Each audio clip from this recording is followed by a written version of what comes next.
ఈరోజు మన వీడియోలో రెస్టారెంట్ స్టైల్ చికెన్ లాలీపాప్ ఎలా చేయాలో చేసి చూపిస్తాను. క్రిస్పీగా స్పైసీగా చాలా బాగుంటుంది అండ్ చేయడం కూడా చాలా ఈజీ అనమాట. ముందుగా ఒక బౌల్ తీసుకొని అందులోకి చికెన్ లాలీపాప్స్ నీట్గా క్లీన్ చేసి తీసుకోండి.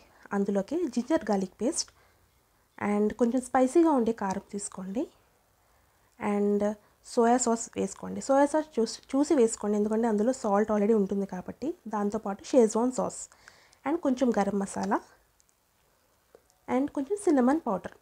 ఇవి ఇంగ్రీడియంట్స్ వేస్తే చాలు అనమాట. వేసి బాగా మ్యారినేట్ చేసి 1 అవర్ ఫ్రిడ్జ్లో పెట్టండి. అస్సలు డిస్టర్బ్ చేయకుండా ఫ్రిడ్జ్లో పెట్టిన తర్వాత మీడియం టు హై ఫ్లేమ్లో క్రిస్పీ అండ్ గోల్డెన్ బ్రౌన్ వచ్చేంత వరకు ఫ్రై చేసుకోండి.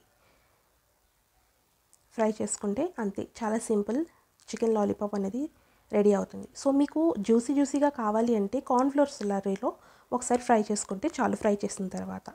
సో ఇలా అండ్ సెసమీ సీడ్స్తో గార్నిష్ చేసుకొని తర్వాత కొంచెం కొత్తిమీరతో గార్నిష్ చేసుకోండి. అంతే, మీ chicken lollipop is ready and you can have with mayonnaise or tomato sauce or green ketchup, ఎలా అయినా మీరు సర్వ్ చేసుకోవచ్చు.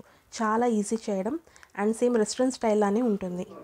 So thanks for watching. Like, share and subscribe.